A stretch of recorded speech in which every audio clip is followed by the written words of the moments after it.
Okay, I've talked a lot about the John Thompson course that I really love, and so today I'm going to give a little tour. First of all, this is my little piano insert that I have. I also have one that has like with the D and the Ra in between if you're interested in something like that. And I do movable Do, so right now it would be a C major scale because Do is on C, but I can move Do, you know, when they have a song in F major, I can move Do to F, and then they know why they play B flat when they get to Fa, because that makes the F major scale because we use movable Do. Anyway, this is the insert, and there's a link at the bottom of this video so that you can find this printout. It's just a printout that I've made.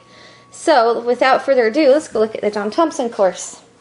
So this is the Teaching Little Fingers to Play. This is where I start them out. It looks like this, and lots of books, music bookstores will have this. And it doesn't come colored like this. I actually took a crayon and I just went through and colored all of the C's red. And then I colored a red C here so that they would know that Do goes on C. And so my kids play this largely color-coded, but they also have, there's also finger numbers.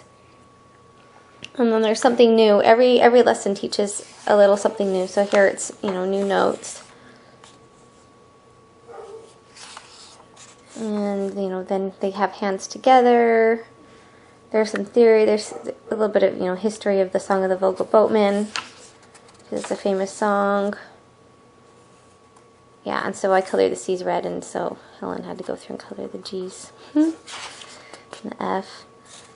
Anyway, so that's this song. And so by the end of the primer, so this song is actually in G major, and so I colored the G red so that they would know to put G on. Anyway, we talk about it as we go there.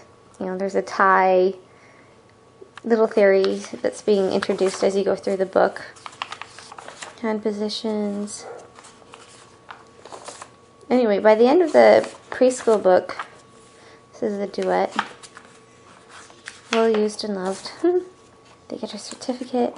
By the end of the book, they're playing songs like this.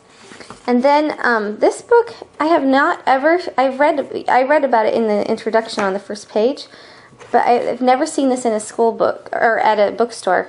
So I actually found this online. And these are just the cutest little duets.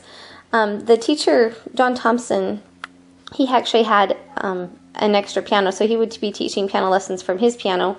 So he has a duet if you have two pianos, or you could even have a duet that you could play with them on the same piano. So there's just a duet for every single song in the whole book, and these are such delightful little duets. They're so cute. So I really recommend this book if you play. Anyway, then you move on to the first grade book, which is what we're doing now. There's an accompaniment book. There's a duet book for this book as well, but it's only for two pianos. So you kind of would have a hard time doing it on one piano, but I have it anyway. Anyway, it starts out pretty basic. I mean, some older students skip the primer book altogether and have started with just the first grade book, and they do all right.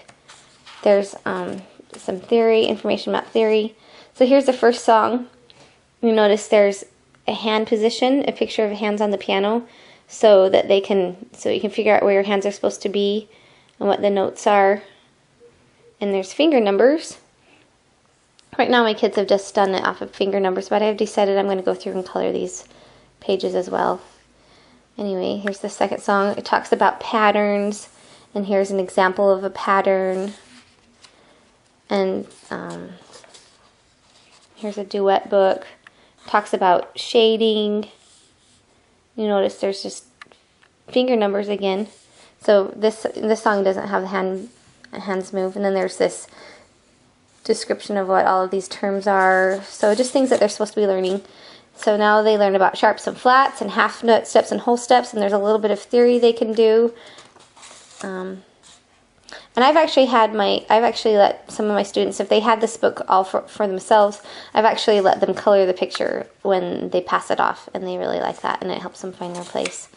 Anyway, this is the first grade book, and it moves rather, you know, here's another theory. Make sure you've learned everything that's covered, and if they don't know it, then they can go back and look it up. Anyway, by the end of this first grade book, they're playing rather advanced music, and I haven't done it with my own kids because we're just starting this book, but my students, my piano students, you know, they would, depending on how hard they practice, but some of my students would do this in a year. And by the end of the book, going back just a little bit, at the end of the book they're playing stuff like this. And here we have, you know, hands crossing over. So you kind of have to do, flashcards. You just need to do flashcards with these so that you know where the notes are and where, because ultimately finger numbers alone aren't going to get you through it. So I'm thinking color coding will help because I have younger students and they like it. They think the colors are fun. And one thing I really love here is that, you know, is that at the end of the book, so this is the last song. This is the last song in the book. But then after that, there's technique exercises built right into the book, so you don't have to buy, you know, a separate technique book because it's there. They get little certificates and they pass it off. And a big certificate for finishing the book. And then there's lots of other books available if you want to supplement with other things. And you can buy it with a CD. Now, again, I'm not saying there isn't a piano book out there or a piano store out there that doesn't have the CD, but I didn't find one, and I finally just said, you know what? I don't care about supporting local store. I'm getting it online because I need to get what I need to get. And then with this CD, it has a CD that you could just play it in your CD player and hear what the songs sound like. Or it's also a MIDI file. So if you have, you know, we have Piano Wizard that we plug the files into that so they can work on that. And unfortunately, I've looked and I can't find the 2nd grade book. But here's the 3rd grade book, and I'll just kind of skim through it. So they're playing, I mean, this is a Bach original. This musette, this isn't abridged or anything. It's a real classical piece. And that's where it starts.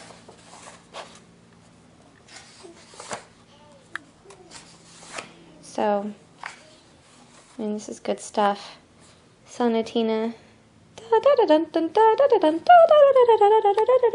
by Clementi. A little bit of history, a picture.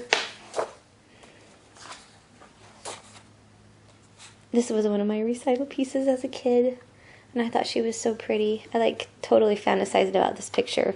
I was I think I was 8 or 9 when I played this song. I really liked this song. And I actually didn't do all of these songs. I just picked, at this point I was doing out of a different book, but picked recital pieces out of this.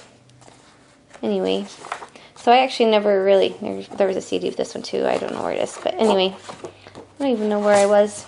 I don't think I finished that book as a student.